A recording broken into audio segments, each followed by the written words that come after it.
मेरे अंदर साईं और आपके अंदर साईं को भी प्रणाम। मैंने बाबा का एक नया एपिसोड शुरू किया है, बातें फ़कीर की। उसमें साईं बाबा की लीलाएं हैं। कल मैं वो उसके मैसेज पढ़ रही थी तो एक साईं भक्त मुझसे कह रही थी कि दीदी आप बाबा को फ़कीर मत कहो। शायद वो बाबा से बहुत प्यार करती हैं और उन्हें बाबा को फ़कीर कहना अच्छा नहीं लगा। उन्होंने फ़कीर का मीनिंग कुछ और ले लिया। आज मैं आपको बताती हूँ कि फ़कीर क्या होता है। जितनी मेरी समझ है उसके अनुसार मैं आपको बताती हूँ। फ़कीर तो बादशाह होता है, उसके अंदर खुदा की रहमतें भरी हुई होती हैं। इतना इल्म होता है कि उसके इल्म का किसी को पता ही नहीं चलता। वो फ़कीरी में रहता है, मस्त रहता है। और ये फ़कीर शब्द फारसी शब्द से लिया गया है। फा का मतलब है फाका, भूखा रहना। जो फ़कीर होते हैं उन्हें खाने पीने की कोई चिंता नहीं, कोई भूख प्यास नहीं। मिल गया तो ठीक, ना मिला तो कोई बात नहीं, हर हाल में खुश रहना। और क्या का मतलब है कनार्थ, संतोष, संतुष्टि। सर्दी हो गर्मी हो, कोई कुछ भी कहे, कोई गुस्सा करे, किसी को पलट कर कोई जवाब नहीं देना, क्रोध नहीं करना, हर वक्त संतोष रहना मन में। और यह का मतलब है याद इलाही, हमेशा खुदा की याद में लीन रहना। दीन दुनिया की कोई खबर नहीं होना, हर वक्त अपने ईश्वर अल्लाह जिससे भी संपर्क साधे रहना। रह का मतलब है रियाज, साधना में लीन होना। आंखें बंद करके अपने अल्लाह से बातें करते रहना। ये होता है फ़कीर का मतलब। फ़कीर अव्वल बादशाही बाबा भी कहते थे। तो फ़कीर में तो खुदा की खजानों का, रहमतों का भंडार भरा हुआ होता है, पर किसी को पता ही नहीं चलता। वो अपने में मस्त फ़कीरी में रहता है। ऐसे ही तो हमारे बाबा थे। बाबा फ़कीर थे, खुदा के भेजे हुए बंदे, जिनमें इतनी शक्तियाँ थी को जिसके लिए भी कुछ मांगना चाहें मांग सकते थे। वो हमेशा कहते थे कि मेरे मालिक ने तुम लोगों के दुख दर्द मुझे दूर करने के लिए भेजा है। बाबा को कभी भूख प्यास की चिंता भी नहीं रही। अगर वो मांग कर लाते थे तो कुत्ते बिल्लियों और लोगों को खिला देते थे जो भूखे होते थे। अपने स्वाद की थी कोई परवाह नहीं थी। और हमेशा ईश्वर की याद में लीन रहना, अपने खुदा की याद में लीन रहना। उनके मुंह पे हमेशा यही नाम होता था, अल्लाह मालिक। और रियाज, ध्यान में रहना, समाधि में लीन रहते, अपने खुदा से बातें करते रहते। संतोष भी बहुत था बाबा में। शिरडी गांव के लोग कितना बाबा को पत्थर तक भी मारते, गुस्सा भी करते, क्रोध भी करते। बाबा बिल्कुल शांत, जैसे बाबा ने कुछ सुना ही ना हो। ये फ़कीर की निशानियां होती हैं। फ़कीर सब कुछ कर सकता है। मैं आपको एक कहानी सुनाती हूँ, आपको समझ आ जाएगा कि फ़कीर के पास कितनी शक्तियाँ होती हैं कि उसकी बात खुदा भी इनकार नहीं कर सकता। हजरत मूसा थे, उनके अल्लाह से सीधी बात होती थी। तो एक दिन वो जा रहे थे तो उन्हें एक औरत मिली और कहने लगी कि आपकी तो खुदा से सीधी बात होती है, मेरे संतान नहीं है, मैं बहुत दुखी रहती हूँ, आप मेरे लिए पता करके देंगे कि मुझे संतान सुख कब मिलेगा। हजरत मूसा ने कहा ठीक है माई, मैं पता कर दूंगा।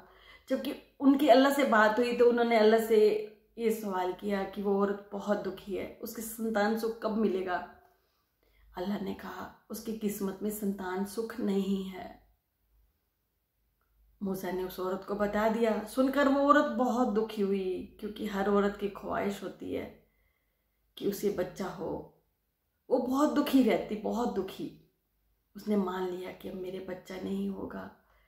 तो एक दिन वो घर से बाहर निकली तो उसने देखा कि घर के पास एक फ़कीर बैठा है। भूखा प्यासा लग रहा था। वो अंदर से गई, खाना लेके आई, फ़कीर को खिलाया। फ़कीर ने खाना खिलाया और खुश होकर कहा कि मांग, जो तुम कुछ मांगती हो मांगो। औरत को जबकि पता था कि मेरे संतान सुख नहीं है, खुदा ने मना कर दिया, फिर भी उसकी कोई इच्छा ही नहीं थी संतान के अलावा। तो उसने कहा कि मुझे संतान सुख चाहिए। फ़कीर ने कहा दिया। वो बड़े हैरान कि खुदा तो मना कर रहे हैं और फ़कीर कहते हैं दिया, किसकी बात सच होगी। फ़कीर चला गया और फिर फ़कीर की दुआ से उस औरत के घर में बच्चा हो गया। तो एक दिन मूसा उस औरत घर के सामने से जा रहे थे, तो कुछ बच्चे खेल रहे थे, आग के साथ खेल रहे थे। मूसा ने उनको मना किया, डांट मारी और उस बच्चे से पूछा कि तुम किसके बच्चे हो। तो इतने में वो औरत भी घर से बाहर निकल आई। तो उस बच्चे ने कहा ये मेरी माँ है। तो उस औरत ने कहा कि आपने तो कहा था कि खुदा ने मना कर दिया, मेरे बच्चा नहीं होगा, ये मेरा बच्चा है। मूसा बोले हो ही नहीं सकता कि खुदा की बात झूठी हो, ये तुमने गोद लिया होगा। कहने लगी नहीं, ये मेरा खुद का बच्चा है। मूसा हैरान। जब अल्लाह से बात हुई तो पूछा कि आपने तो मना कर दिया था, फिर कैसे उस औरत के घर बच्चा पैदा हो गया। तो अल्लाह बोले मैं तेरी बात का जवाब जरूर दूंगा, पर मेरी एक शर्त है। मैं एक चीज़ चाहता हूँ, तुम मुझे वो ला कर दो, मुझे इंसानी गोश्त चाहिए। मूसा हैरान भी, खुदा ने क्या मांगा मुझसे। वो खुदा की मांग पूरी करने के लिए चल पड़े। जगह जगह जाते, लोगों से कहते कि खुदा को इंसानी गोश्त चाहिए, तुम दे दो। लोग उन्हें पागल समझने लगे, डांट मारने लगे कि तुम ये क्या मांग कर रहे हो, तुम्हारा खुदा ये क्या चाहता है। किसी ने भी नहीं दिया, हर कोई उन्हें डांट मार देता। अब मूसा परेशान हो गए कि अब खुदा की ये मांग मैं पूरी नहीं कर पाऊंगा। तो एक दिन वो परेशानी में एक पहाड़ पर गए तो देखा कि एक फ़कीर बैठा है। फ़कीर के पास बैठे, फ़कीर ने कहा कि आप परेशान लग रहे हैं, क्या बात है। तो मूसा ने कहा कि अल्लाह ने मुझसे ये मांगा है और कोई नहीं दे रहा। उस फ़कीर ने कहा बस इतनी सी बात अल्लाह ने मांगा है, ये बताओ कहाँ का गोश्त मांगा है। मूसा ने कहा इतना तो नहीं बताया अल्लाह ने। उस फ़कीर ने चाकू लिया, जगह जगह से अपना छोटे छोटे टुकड़े गोश्त निकाल कर मूसा को दे दिया और कहा कि अपने अल्लाह को जाकर दे दो, अगर और भी चाहिए तो मुझे बताना। मूसा खुश हुआ कि अल्लाह की मांग पूरी हो गई। वो फिर अल्लाह के पास गया और गोश्त दिया। फिर कहने लगा कि मेरी बात का जवाब दो कि उस औरत के यहाँ संतान कैसे हुई। तो अल्लाह बोले तू मेरी बात अभी भी नहीं समझा। ये वो फ़कीर है जिसने उस औरत को कहा था कि तेरे बच्चा हो जाएगा। ये मेरा ऐसा भक्त है जो मेरे लिए मर मिटने को तैयार है। तू भी तो इंसान था, तू लोगों से मांगता रहा, तूने ये नहीं सोचा कि मैं भी इंसान हूँ। और उस मेरे भक्त ने देखो 1 सेकंड भी नहीं लगाया, तो मैं उस भक्त की बात को कैसे टाल देता, मुझे देना पड़ा। तो आप समझ गए होगे ना कि फ़कीर में क्या शक्तियाँ होती हैं। फ़कीर दिन रात अपने खुदा की इबादत में रहता है, उसे खुदा के अलावा कुछ भी नज़र नहीं आता। वो इतना खुदा से प्रेम करता है कि खुदा उसकी बात भी नहीं टाल सकता। आप समझ गए होंगे कि फ़कीर ये होते हैं। और मैं आपको कहना चाहती हूँ कि जो मैंने एक नया एपिसोड बनाना शुरू किया है बातें फ़कीर की, आप लोग उसे ध्यान से सुनना। ये बाबा की लीलाएं हैं, आप इसे चलते फिरते भी सुन सकते हैं।